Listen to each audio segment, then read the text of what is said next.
बिस्मिल्लाहिर्रहमानिर्रहीम। अस्सलामुअलैकुम। सिरात मुस्तकीम सऊदी न्यूज़ चैनल में आप सबको खुश आमदीद कहा जाता है। आज 19 फरवरी 2022 है। सऊदी वज़ारत सेहत की जानिब से कोरोना से मुतल्लिका ताज़ा तरीन रिपोर्ट जारी की गई है, जिसमें बताया गया है कि पिछले 24 घंटों के दौरान सऊदी अरब में अल्हम्दुलिल्लाह 1000 से भी कम केसेस आज रिकॉर्ड पर आए हैं।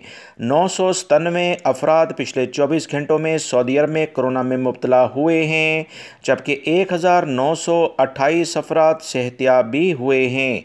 सऊदी वज़ारत सेहत की ताज़ा तरीन इतलात के मुताबिक एक शख्स का कोरोना की वजह से इंतकाल भी हो गया है। इन्ना लिल्लाहि व इन्ना इलैहि राजिऊन।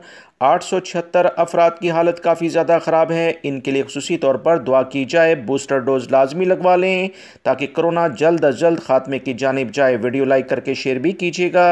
अस्सलामु अलैकुम।